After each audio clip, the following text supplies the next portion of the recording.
he'd be so proud of me. I think if I was 18 and 36-year-old Will walked into a bar and we sat down to have a conversation and I said, this is what your life looks like a lifetime from now, 18-year-old me would say, you're having a laugh. It can't be that good. And it's just, you will never be more content in like your heart and your soul than knowing that you're true to your younger self that had all that ambition, that had all that like zest for life, to know that that has only gotten stronger and not left you. I sleep like a baby.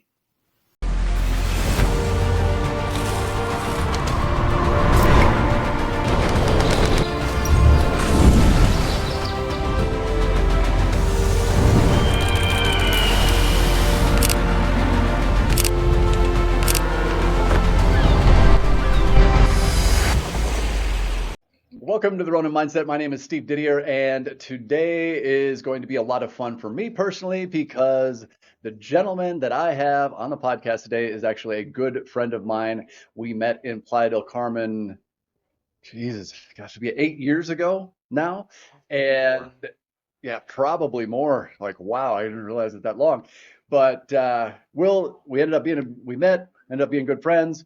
We roomed together for a while, had a blast, and we traveled a little bit through Central America and then went our separate ways. And since then, he has become the ultimate digital nomad, working abroad, investing abroad, and just living life to the fullest. He is truly the epitome of his slogan, which is no regrets lifestyle.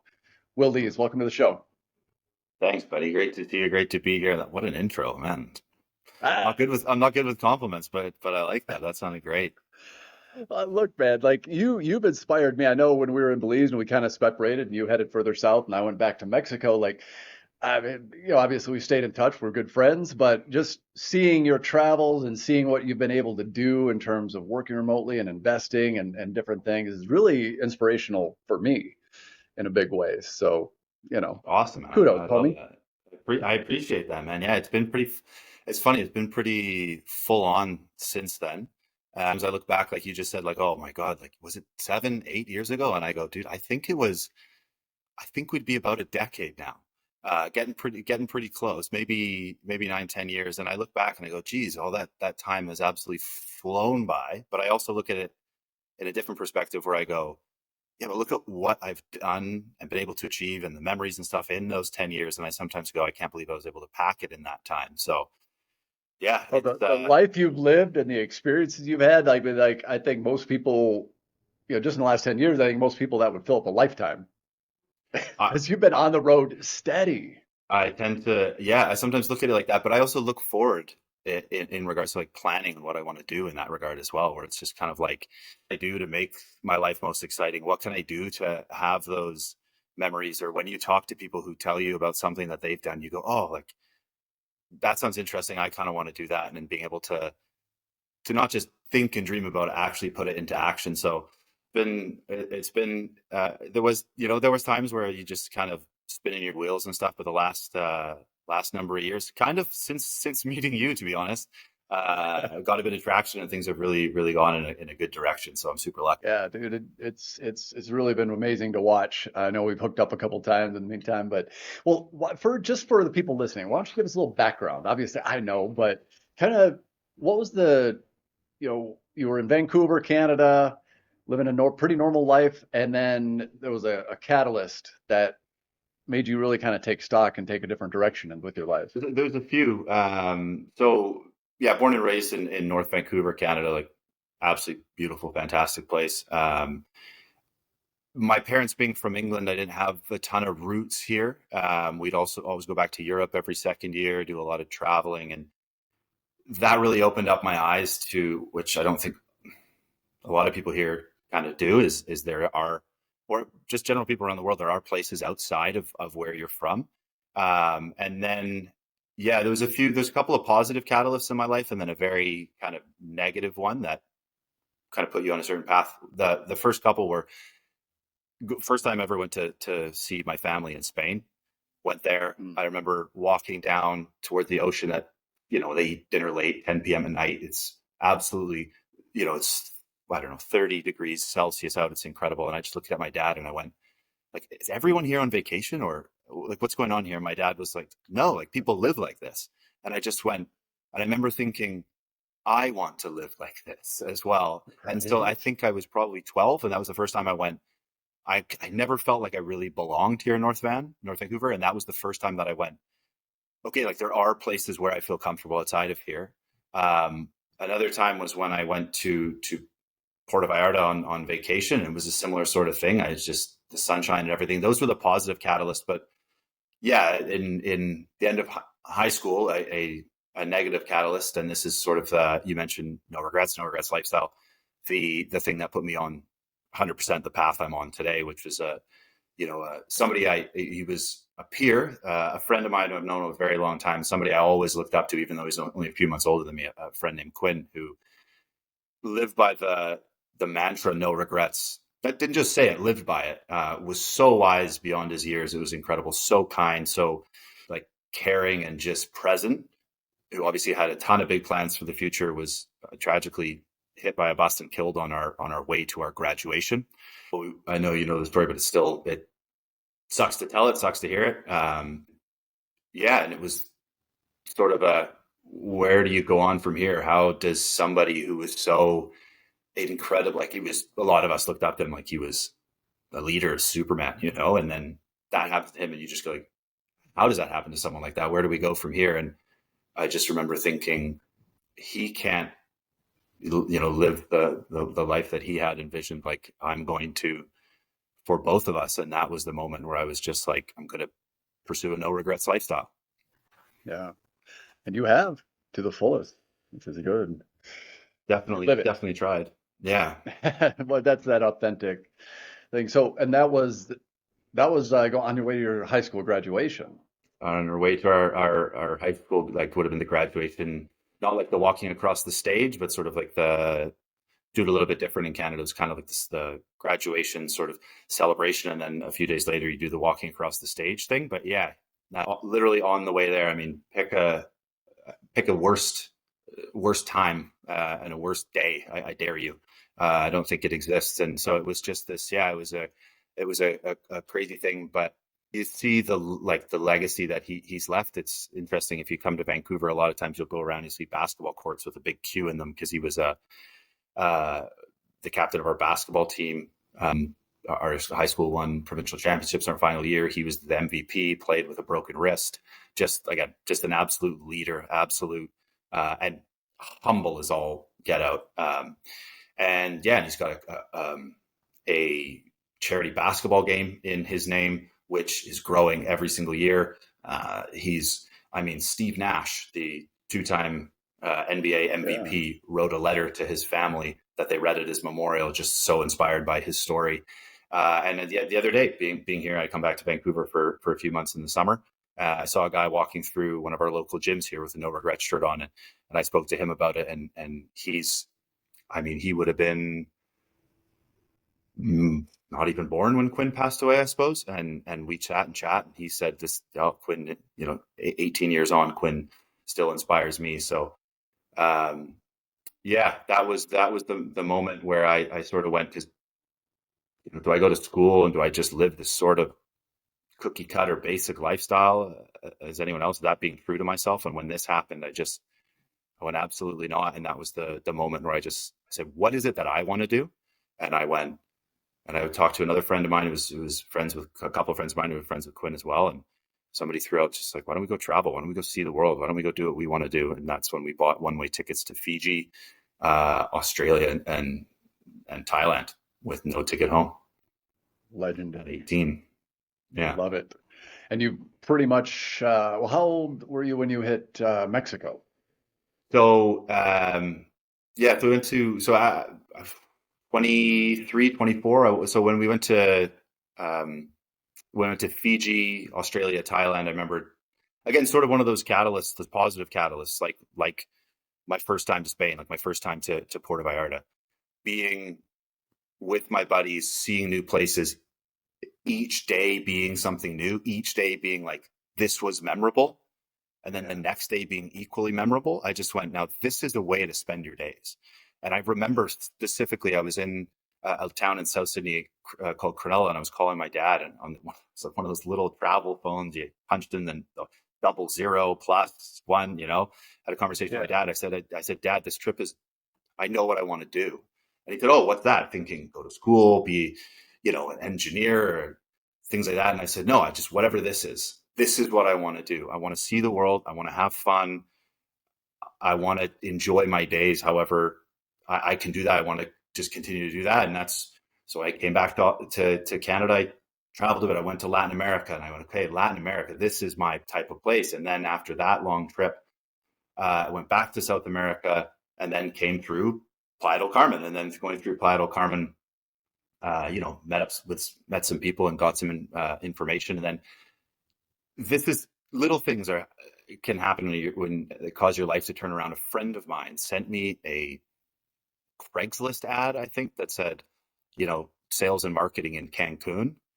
And I went, yeah, sure, why not? Sent in my information. I got a phone call. I was landscaping at the time. I knew it was temporary. I went back to the truck to grab a drink of water, and a call came through that I probably wouldn't have called back had I not just been grabbing a glass of water, right? It's not in my contacts. You get spam calls all the time. I happened to be back at the truck. I happened to answer the call.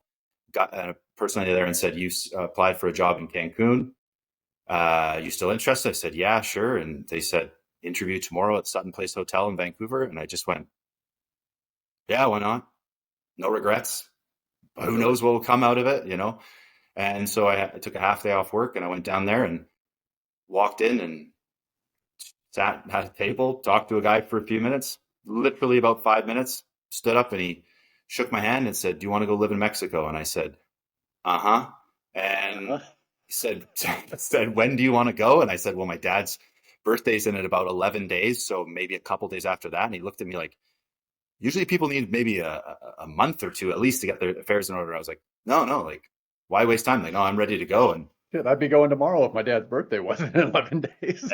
yeah, exactly. And I remember going down in the elevator with a girl who I'm still friends with to this day, and we both had gotten the jobs. And she said, "Are you going to go?" And I said, "Look, if this ticket gets me onto the plane, I'm going wherever it takes me. Like, why the hell not?" And that led to 3 years in Mexico. That led to meeting you. That led to, in certain terms, the direction that I've been on lately and the destination I'm at now. So I think yeah, it was about 24 or so when 24, 25. Geez, that seems like a long time ago when I went down to Mexico and met you. Yeah. Long time, man. Long time. Yeah. No, that's good. It's always very intriguing for me to when I meet people who are travelers, digital nomads, expats, whatever the case may be. And I always like to get their origin story, like where'd they come from? Because everybody has a story of how they got to wherever they're at. And I remember I was in Playa, I think it was like second or third day in Playa, and I just went to a bar to grab a beer. It was in August, so it was super hot, and I'm having a cold beer, and the guy sitting next to me, I think he was American or Canadian, one of the two, and he looks at me and he's like, "You new here?" I'm like, "Yeah." He's like, "Are you running from something or are you searching for something?" That's good. Like, that's an interesting question. I was like, I'm searching for something, I guess. I'm not on the run, so I guess that's Yeah. searching, but it's true. I love the stories that gets people to take that thing because it takes us a particular mindset. And like in your case, there was a particular catalyst. I had a conversation the other day with somebody. It was a different catalyst. She got cancer and almost died, but then she beat it. But it caused her to sit back and reflect and be like, what the hell am I doing? Like, and she just quit her job, sold her stuff, and went on the road. Just booked a one-way ticket to, I think her first stop was Spain, if I remember correctly. But yeah, Yeah. It's a shame sometimes that it needs to be something like that for somebody to have a kick in the rear end, right? I mean, yeah, I wonder what my life would look like, had that tragedy not happened. I wonder if I would be doing, what I'm doing. I wonder if I'd have the initiative uh, to just go after what I want. And I don't know. And it's unfortunate sometimes. I mean, is it unfortunate sometimes that somebody, somebody doesn't have a tragedy or something like that? But like in a certain sense, it's weird that some people will just kind of go through life without that moment that like kind of reminds them that this isn't a dress rehearsal. This isn't a there's no checkpoint. You don't get to 80 years and you go, oh, you made it through. Here's another 80. Like I think some people really forget that this is it. At least in my belief system, Yeah. I don't, I don't think that the way I see it, I don't think there's anything after this, or at least that's how I'm going to live. So a lot of people, Well, yeah, I was going to say, even if there is something, depending on what belief system people ascribe to, it certainly isn't going to be like this. This is our one shot at this, exactly. and Yeah. that's it. When it's done, we're never going to get this again, Yeah. whatever this is. So we might as well make the most of it. Yeah. And it's, again, it's like everything's a gamble, right? Because if we go, well, I'm pretty sure there's something after this, you don't know. You're gambling and you're banking on something you have no idea about. Like you said, even if there is, it's not going to be like this. So also, if you just go, I just want to get through this, that's also a gamble. And so, but then it's funny because then people look at taking initiative to create the life you want as that being the big gamble. I see I see the other ones as having much higher risk, just putting through life and not going after what you want.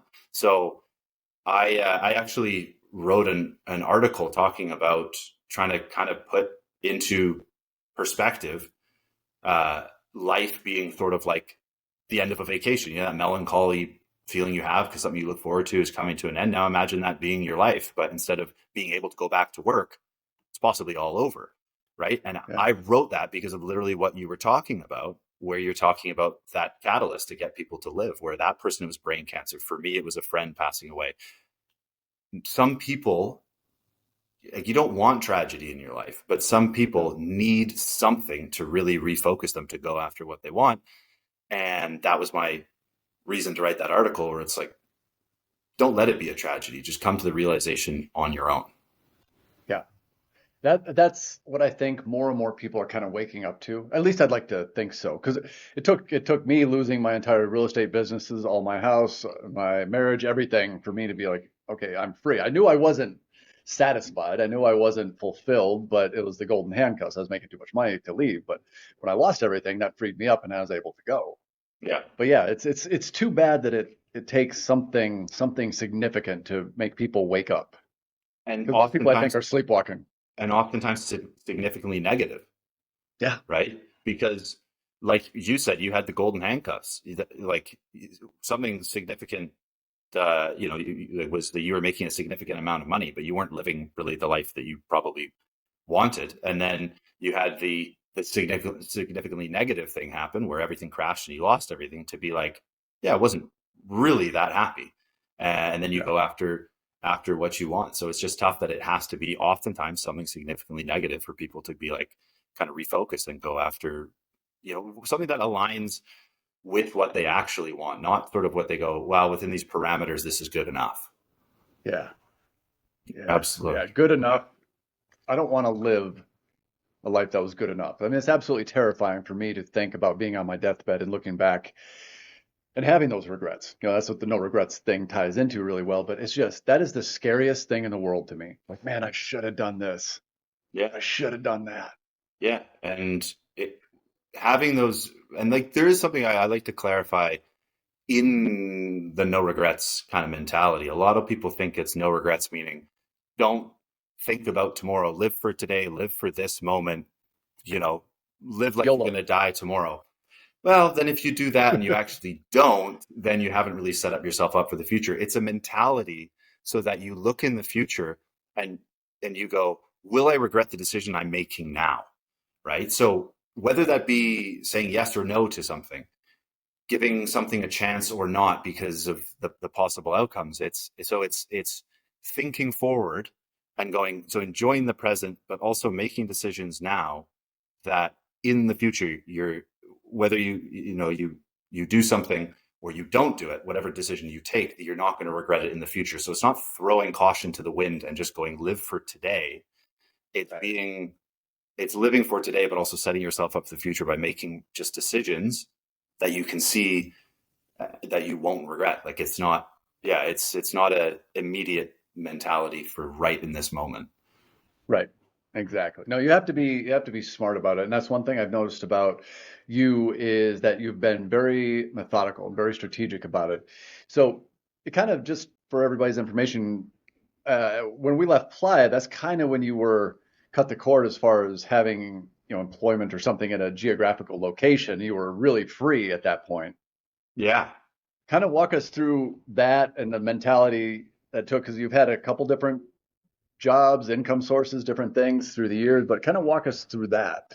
Yeah, I knew like for the longest time I was like, oh, like everybody says like find your passion and make that your job. And I was like, I sort of came to a realization. I did that for a little bit. Like I was I got my personal training certificates and I was training people in Vancouver and stuff. And I went, oh, that's my passion. So why don't I find a job that allows me to live my life so I can put my passions first?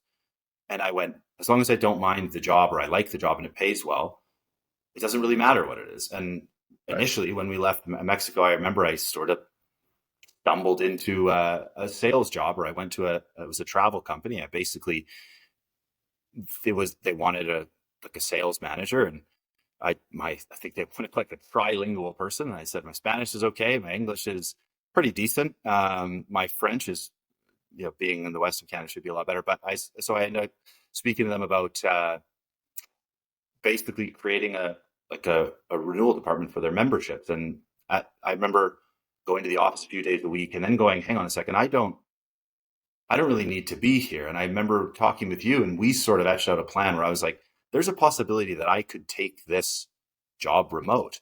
And yeah, and basically I remember thinking just the what that would allow me to do if I'm making my own hours, if I'm working for myself, if I'm able to travel and not look like Monday to Friday uh, as work days and the weekend as enjoyment days, being able to be like, oh, like I can enjoy the days when I'm also working. And so that's how, in a funny way, I told the company that they said, your visa's been screwed up again, third year in a row, that you've got to go back to Canada and renew it. And we saw it as that opportunity. And I went, hang on a second. We planned to leave Mexico. We could just go. And so told them I was going back to Canada. And when we went to Belize and eased on from there, I was like, hang on a second. I basically just eased them into the fact that I wasn't coming back to Mexico. I mean, they thought I was in Canada, but I was actually in Belize. And then after a couple of weeks of just continuing to do the job, they kind of came to the realization that I wasn't coming back, and I just essentially moved into a remote job with my employer, not knowing where I was. And that was the first sniff for me, because I remember so specifically, it was in Antigua. I was at the top of a hostel, and I remember that I was having a conversation with one of the people there, and I was telling him I was in Canada and everything, and I remember thinking, I don't want either of these volcanoes to erupt because they constantly do. Because the person's going to go, I'm pretty sure there's no volcanoes in Vancouver. What's going on? So I remember them saying, if we keep sending you leads, you keep knocking down the sales, like you can, just keep going with this job, and you just let us know if you're done with Canada and you want to come back to Mexico. I said, yeah, absolutely. Okay, great. I shut the laptop and I went, I, I think I have a remote job now. I'm And free. that turned into 21 countries over 25 months. Beautiful. Yeah. Beautiful. So Mexico through all of Central America, 7 months in Colombia, I think it was. Yeah, Ecuador, Peru, all the way down Patagonia up through Uruguay and Brazil, and I finished that trip in Scotland and flew home from there. Nice. And then what was the next phase of that? Was that when you kind of went to the cruise ship for a while? Yeah, that was also something I always wanted to do. I understand that cruise life was going to be a lot less free than what I was doing, but again, it was a no regrets thing. It was something that I'd always wanted to do. When I was 19, I think I did my marine firefighting and survival craft course at a place called the Justice Institute in British Columbia to go work on yachts or cruise ships, and I never really did it. So again, it was no regrets. I'm going to go do this, see what it's like. What's the worst that could come from it? Yeah, And you can always yeah, quit. Yeah, exactly. You do a six. Yeah, you can always quit. You go home. If it's not for you, it's not for you. You do a 6 month contract, whatever. And so I did a 6 month contract and ended up meeting a girl, and then I went and moved to selling art um, for another contract. Uh, Got to see some of the most unbelievable places. We overnighted in St. Petersburg, Russia. We went through the Norwegian fjords.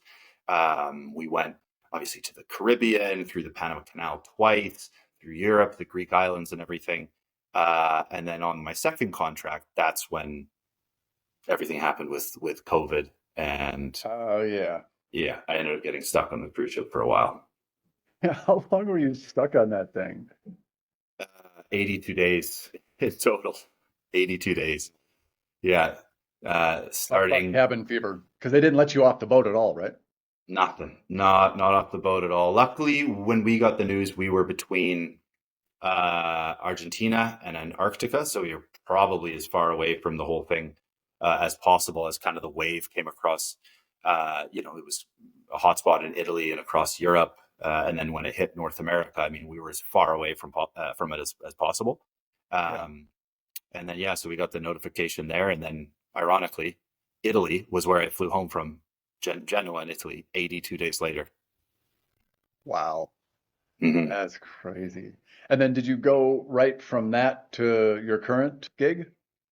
So, yeah, so also, again, no regrets. I was on the cruise ship, and I remember being in a just like they would close the gym. We were eating some pretty rubbish food. And I remember thinking, at some point in my life, I was maybe it was day 20, and I didn't realize obviously it was going to be 82 days. And I remember sitting there and going, well, cruises are done for a while. I had another great job lined up afterwards, which I was really excited about. And I said, well, cruising's done for a while, so what should I do? And I, instead of just sitting around and sulking and passing the days, I went, I know there's going to be a point in my future where I'm going to go, man, I wish life would just pause for a little bit, where I could just do something and have some time to myself, or get that job done, or progress this forward. And I just said, that's this time. Like the world's on standstill for a little bit. So what is it that I should be doing right now? Instead of sitting around playing cards, having coffee with friends, I said, well, if cruising's done, I don't have a job. Right. So, and Right. these 82 days, you're not getting paid.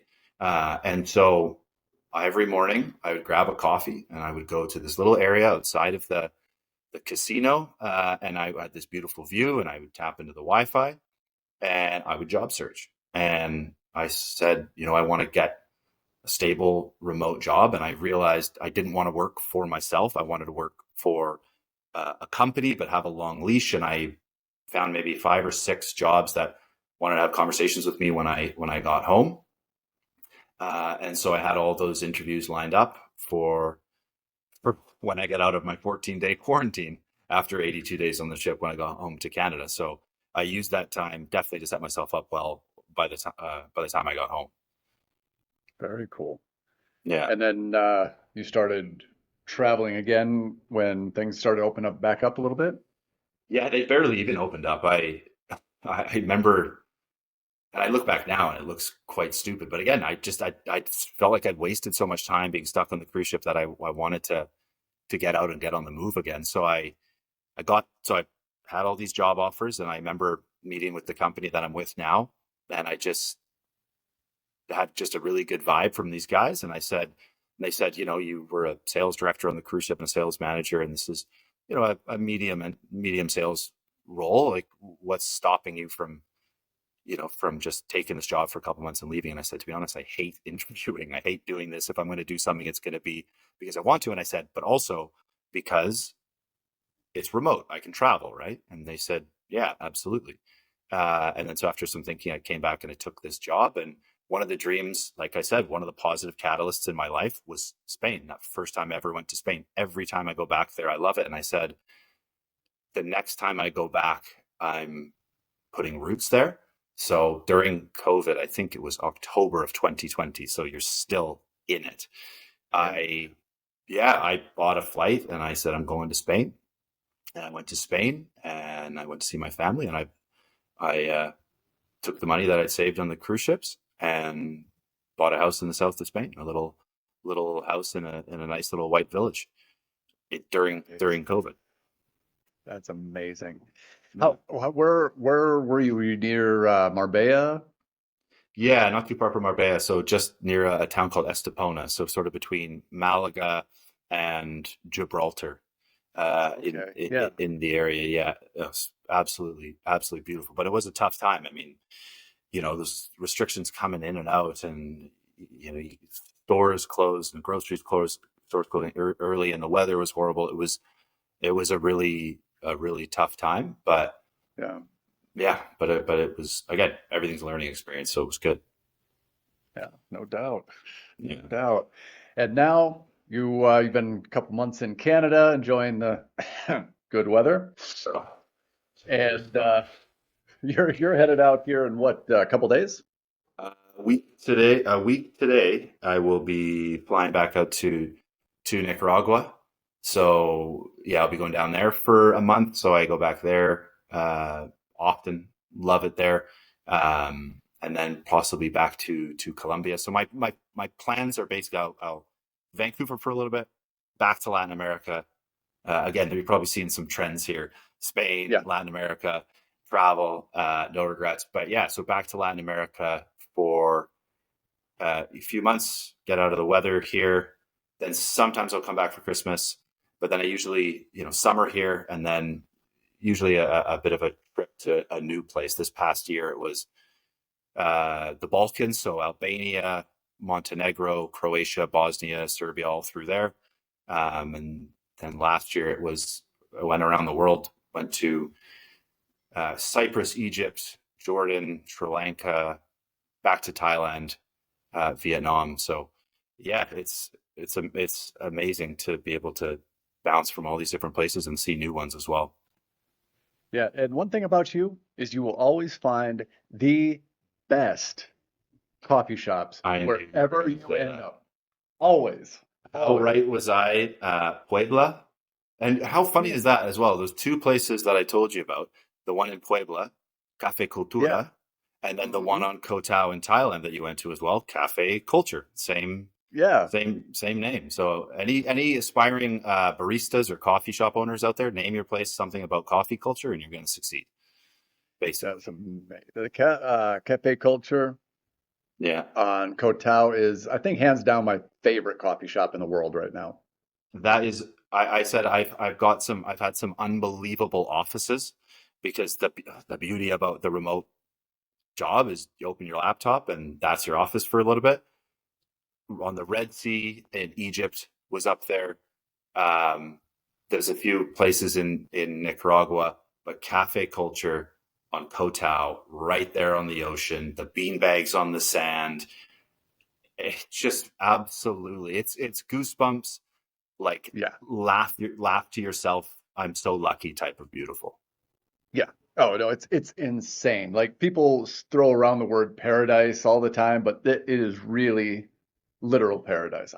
Yeah. I was there for about a week and I stayed in a place just across that road. So all I'd have to do in the morning is get up, walk right across the road, and I was at Cafe Culture, and it's like just open up the laptop, like you said, it was just amazing. I just loved it. Little things like that. I mean, highlights like that, just going for a coffee in front of the ocean. I mean, that can make or break a day. Like it's just, yeah, it's fantastic.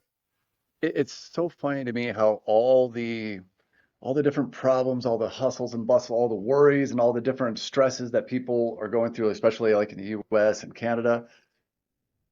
I remember thinking it just seemed so distant Oh, yeah. when I was Uh, there. It loved it. Loved it. Yeah, and you realize like a lot of those things you also like would stress about at home are so benign and so petty Yeah.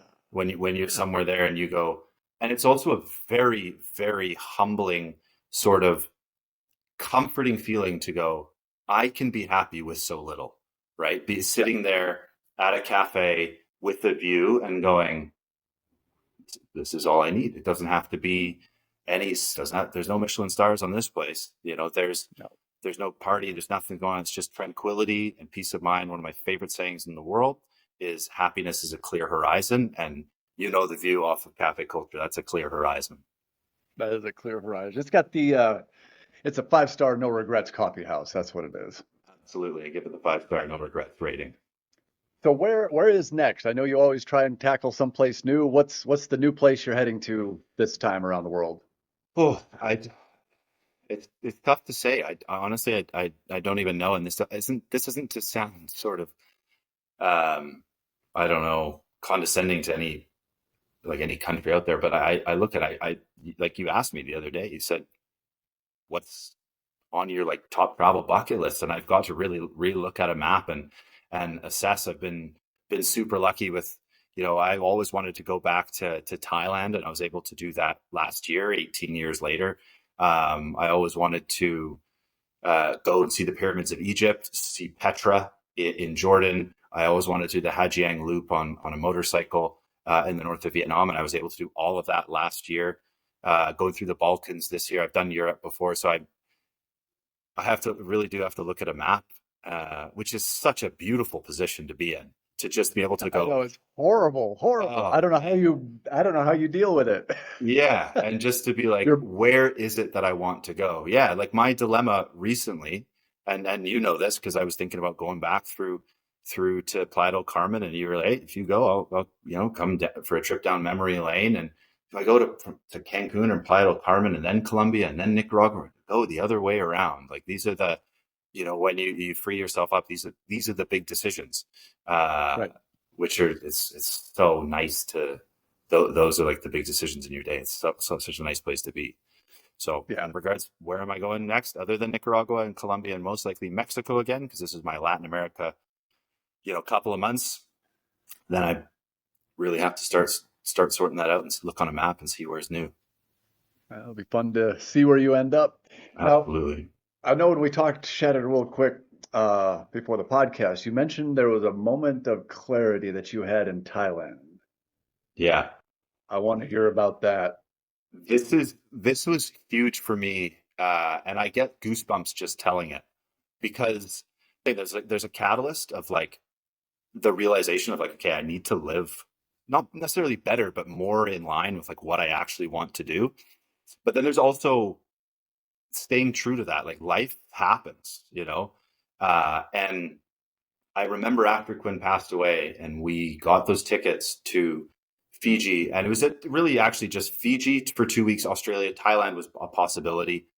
And we ended up getting there. And I remember I was with some other friends who were friends with Quinn as well. And we were going to, it was my birthday was coming up, and we were going to check out this beach on Copenhagen Island. And we crested this hill, and we were just having the best time. I remember we crested this hill, and we'd happened to be talking about Quinn earlier that day, and we crested this hill, and the view was unbelievable. You've been to Koh Samui. Koh Samui is off to the right, beautiful crescent beach down in front of you. You're at the top of this hill. The view is absolutely unbelievable. And I remember turning to one of my buddies, and we just looked at each other and we just went like, I wish our friends and family could see this, sort of like see us now, see what exists outside of demanding North America, but a very demanding city to exist in, like Vancouver. And I remember having like a bit of a talk with myself. Everybody kind of took off on the motorcycles, and I just hung out there for a minute. And I just remember thinking like, don't lose this moment. Like, do not give in. Do not like sell out. Remember that this is your dream, and just because you're going to go back to Vancouver, there will be temptations to get into relationships, to settle down, to get a mortgage. Just don't do it. You've got one kick at this can. You you've been lucky enough to grow up in a place like Vancouver where I have the privilege of setting myself up. I have a great support system with my family and everything. Just no matter what you do, don't sell out and live a normal life. And I had this little like pep talk with myself. And I used to have nightmares that I would wake up and I was 45 and I was overweight and unhappy and working just to pay off the house, around me in the car in the driveway. And I used to have these horrible nightmares. And luckily, I continued to travel and do the things that I wanted. And last year was basically So I think I was 18 at the time. I'm 36 now. It was basically a lifetime apart from the first time, but I was coming up that hill and I knew I mean, obviously knew I was on Copenhagen Island. I didn't know exactly where I was. And the road is a little different. I crested this point, and as soon as I crested, I looked to my right and there was Koh Samui. And I looked in front of me and there was that Crescent Beach as well. And I went, hang on a second. Like, this is the same place that I was 18 years ago where I said, I wish our friends and family could see us now. This is the exact point where I had that little pep talk with myself. And I sit there for a second and I looked, and I was by myself this time. There's no one with me. There's no my friends. They're living different parts. They're living normal lives. And I just said to myself, would 18-year-old Will be proud of you right now? Were you true to yourself? Did you give in? Did you kind of sell out and just live a normal life? And I just said, What whoa. was I just went, the answer? I just went, I'm back here. I look at all the things I've been able to do and how I've been able to set myself up to be able to live this life that I dreamed of. I literally pinch myself sometimes going, I can't believe this is my day-to-day life. And I went, he'd be so proud of me. I think if I was 18 and I walked, 36-year-old Will walked into a bar and we sat down to have a conversation and I said, this is what your life looks like a lifetime from now, 18-year-old me would say, you're having a laugh. It can't be that good. And it's just, you will not never be more content in like your heart and your soul than knowing that you're true to your younger self that had all that ambition, that had all that like zest for life, to know that that has only gotten stronger and not left you. That's, I sleep like a baby. How many people do you think can honestly say that? So few, so few. And I don't hold it against people that say No. I'm living a normal life. And that it's circumstance. I've been extremely lucky as well, but I have worked my butt off to it to achieve it. But so few, under a percent, I would say. Yeah, I would agree. And that's no judgment on anybody, but it's so powerful to be able to look back, and have that and just know that you were true to yourself Yeah, 100%. And that's just that is so rare. Most people find themselves middle-aged and they're like, what the hell happened to my life? yeah, and it's also a big thing I think is about reassessing what you want, because what I thought my life would be like at 36 when I was 18 is completely different than what it is now. And I'm happy because when I moved to Mexico and when I met you, and we had such an awesome life there, I realized I thought I'd hit the jackpot when I was, had a semi-remote job living in one town in Mexico, and it was great. Don't get me wrong, but at that point, you also ask yourself, is this settling? Like, this is better than living a life in Vancouver where you're grinding to just get by.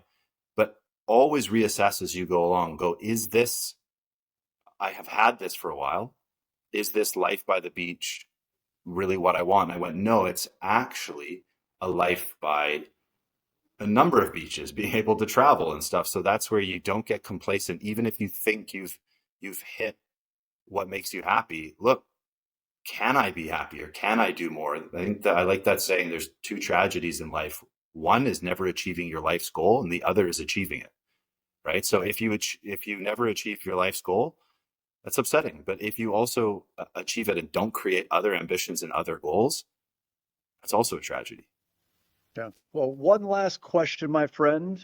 For anybody that's out there that might be that middle-aged version of themselves and not really so happy with where their life ended up and are wanting to fix that without having to have some tragedy as a catalyst of sickness or death, what advice would you give them? Just have such a clear picture of what you want your day to day life to look like, not what you want your life as a whole to look like. Because I think that's a big thing. It's hard for people to really focus and think of something being possible when it's such a big picture. I think it's just figure out what you want your day to day life to look like, and imagine it to the smallest detail, because that's what makes up your life, is the day to day. So for me, it wasn't living specifically somewhere. It wasn't a specific job or a specific place, or that I was doing something. Um, it was that every day, it was something as simple as every day I could get up wherever I wanted, start whenever I wanted, and not have to be restrained by location, restrained by meetings, restrained by a low income. So it was essentially being, for me, it was freedom, but also financial freedom. And so I was able to figure out what I wanted my day specifically to look like. And then you start building a plan to create that, because that might be, a remote job. Um, but if you have it might not necessarily be a remote job. It might be, like we were saying, talking about living in Mexico. It might be that job in the tropical place, right? Some people don't have the discipline for a remote job. No one's watching over you. So find out exactly what your day to day looks like, to the smallest detail. What does the room look like that you're waking up in, right? What does your kitchen look like? Where are you having coffee? What are you doing next? Like all of those little things, because then you have more clarity on how you create a plan and take action to go towards it. And then the second thing, once you figure that out and created a plan, is just do it. So many people just let their dreams be dreams, and they don't realize how easy it can be, because even slow progress is progress. So just start. That is legit, 100%. And there's so much power in what you said, because not only getting clear on that helps you get the plan together, but that's also sending out a very, very clear picture to the universe To of the the life that you want, and it will draw it to you. So, well, I'm going to leave it at that, man. But I really appreciate you coming on and sharing your journey with us, because, like I said, I've always been inspired about it. We're friends. I get to see a little bit more behind the scenes stuff, but it's something that I'm like, man, that is a life well lived. It's a pleasure, man. And I must say, I have to give you credit, because I remember talking about creating the life you want and thinking about it to a small detail. I remember sitting with you, and I think we were probably having blended mojitos. And Epic, by the way. I will take credit. Mojito And master. I remember saying to you, you know what would be great if I could just make a few grand a month and just work by my computer and live by the beach. And I remember specifically what you said to me. You said, why shoot so low? And I remember going, what do you mean? And you said, if you're going to try and create this life, the hard part is creating the life. Why shoot for a couple grand a month? Why shoot for living here? Why not shoot for tens of thousands? Why not shoot for, you know, a company? Why not shoot for bigger goals? Because if you're going to do the work, why do the work for something that isn't super rewardable? A huge reward. Like, you're already in pain. Why not get something from it? And I remember thinking that, and I still think about it often. And I don't know if I've ever brought that up to you, but No. that really, really, really stuck with me. And yeah, sometimes I look at the situation I'm in, and like I said, I look and I go, I can't believe how lucky I am. And I think back to that and I go, yeah, because shoot for big goals, because why not me? Yeah. Why not? So 100%. Why I, not? I appreciate that, Steve. Awesome. Well, I appreciate you bringing. No, you've never mentioned that to me before. I'm like, wow. Wow. I say,